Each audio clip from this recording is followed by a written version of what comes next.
Bismillahirrahmanirrahim. Ustaz, akhir-akhir ini marak kasus korupsi ya Ustaz ya, pencucian uang, ada penggelapan dana negara itu Ustaz. Nah, itu sikap kita sebagai warga negara kalau melihat maraknya kasus korupsi seperti ini gimana Ustaz? Kayaknya antum yang ketinggalan zaman ya. Oh bisa Ustaz? Kasus korupsi ini sudah dari dulu. Maksudnya Ustaz? Antum kalau melihat berita, ada 100 lebih kepala daerah yang dipenjara. Bupati, wali kota, gubernur, menteri, itu jumlahnya banyak sekali. Dan korupsi ini udah lama. Hanya saja dengan adanya media sekarang, seakan-akan, baru sekarang korupsi udah lama. Ini penyakit lama. Makanya di Indonesia akhirnya didirikan yang namanya KPK.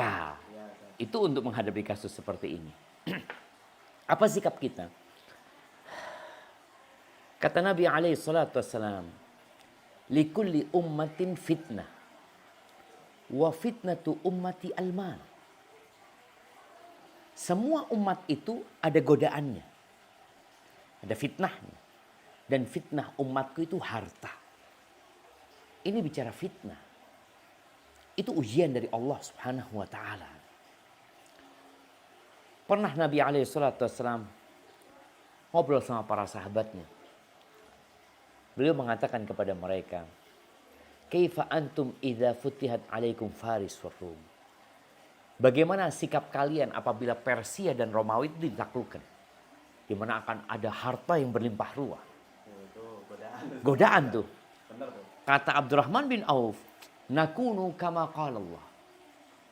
Ini kalau bicara idealnya, Abdurrahman mengatakan kita akan bersikap seperti yang Allah inginkan.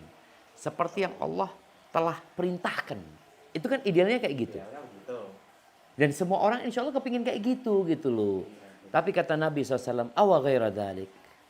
Atau enggak seperti itu sikap kalian. Apa sikapnya? Tatanafasu. Kalian akan bersaing. Antum lihat yang korupsi ini bukan orang miskin. Kalau orang miskin, anak butuh, anak mau makan. Enggak. Ini orang berduit tuh. Sudah kaya Ustaz. Udah kaya raya. Kurang apa? Kekayaannya udah jangan ditanya. Dia untuk hidup ya. Iya. 7 turunan. 7 turunan, 7 tanjakan, 7 kelokan. Udah cukup gitu loh dia. Tapi dia korupsi. Belum mungkin gara-gara istri-istrinya juga doyan koleksi tas cantik. Ya, tas itulah mahal. artinya sudah cukup. Itu dia cukup. Punya, tapi tadi masalahnya. Kalian akan bersaing. Kenapa orang kok jadi kepingin tas? Tas mewah, tas mahal. Kan dia ingin bersaing. Oke. Mungkinkah dia pakai tas itu sendirian di kamarnya keliling? Ngapain? Enggak kan. Dibawa. Dia kan ingin tunjukkan, dia ingin pamer. Makanya kalau Anda lihat kasus-kasus yang ditemukan itu karena pamer yang dilakukan oleh mereka. Iya, Ustaz. Kalau enggak kan enggak ketahuan mereka. Terus mereka kalau punya duit enggak dipamerkan buat apa? Buat apa? Ngapain gitu? Buat apa dia beli tas bagus kalau enggak dipamerkan? Mereka akan tersiksa. Maka akhirnya mereka memamerkan dan ketahuan. Oh ini gimana ini pejabat fulan. Seharusnya gaji enggak segitu tuh. Maka yang terjadi kata Nabi SAW, tatanafasun. Kalian akan bersaing. Dan persaingan itu akan mengantarkan kepada tatahasadun. Kalian akan saling hasad. Saling iri, dengki. Dan ini yang terjadi. Setelah bersaing, iri, kemudian kalian tidak akan saling bertegur sapa. Lalu kalian akan saling membenci, saling bermusuhan. Padahal awalnya kawan ya. Awalnya kawan, itulah, itu harta, itu fitnah harta. Harta ini memiliki efek samping yang buruk ya. Makanya kalau dikatakan kenapa mereka korupsi, tergoda dengan dunia. Padahal dunia ini nilainya tidak lebih dari bangkai kambing yang busuk. Sebagian orang itu kan selalu mengatakan hartaku ya. Sampai di pemerintah ini ada istilah apa? Laporan kekayaan kan, seperti itu. Nabi SAW mengatakan, Yaqulu ibnu Adam, manusia ini mengatakan, Mali, hartaku, itu milikku, itu sertifikat atas namaku. Kata Nabi SAW, engkau tahu hartamu yang mana? Yang kau makan. Kemudian jadi kotoran, itu hartamu. Yang kau pakai. Sampai usang, sampai gak bisa dipakai, itu hartamu. Wa ma tasaddaqta bihi fa abqait. Yang engkau sedekahkan itu jadi milikmu. Itu yang sebenarnya harta. Sedangkan harta angka yang ada di rekening, tumpukan yang ada di brankas besi, fatarikuhu linnas, ditinggalkan buat orang gitu. Makanya kenapa orang ini sibuk cari harta yang mau ditinggal. Itu yang terjadi sama koruptor-koruptor ini. Sampai kadang kala puluhan miliar, ratusan miliar, triliunan. Mati ditinggal sama dia. Dan dia akan dihisap. Jadi fitnah dunia, ingin bersaing, ingin pamer, kemudian tentunya kurangnya iman kepada hari akhir. Orang yang beriman akan adanya hari pembalasan. Dia kalau mencuri itu kadang-kala milik satu orang. Dia curi. Urusannya kan mudah. Tapi kalau korupsi itu milik umat. Itu berarti di akhirat Harta itu milik 270 juta rakyat yang punya hak itu sebenarnya. bisa menuntutnya di akhirat. Bisa dituntut dia. Jadi berat sekali ya ketika harta itu harta milik umat, maka berbeda dengan milik pribadi yang urusannya tinggal minta maaf. Kadang-kadang sebagian mereka ketangkep. Mereka ketangkep ya. Urusannya ketangkep ini kan urusan dunia.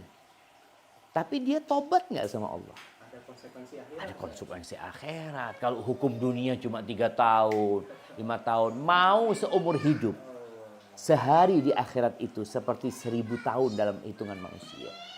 Maka harapan kita sih ya yang menjadi pejabat ini adalah orang-orang yang bertakwa. Nah itu Ustaz, ini berarti sikap kita sebagai muslim, apakah kita juga harus terjun ke pemerintahan atau politik juga untuk menyelamatkan negara ini Ustaz? Misalnya seperti itu. Semua orang punya kemampuan yang berbeda-beda. Karena kalau bicara korupsi, dari RT kadang-kala sudah terjadi. Money politik, kalau bicara antum lewat jalan politik ya. Dari politiknya aja sudah money politik. Ketika jadi pejabat, antum mau kasih solusi apa? Sedangkan antum pelaku money politik seperti itu ya. Jadi, karena lihat semua berjuang dengan kemampuan masing-masing. Intinya bertakwa kepada Allah Subhanahu wa taala dan hilangkan ambisi dunia. Karena dunia ini nggak lama.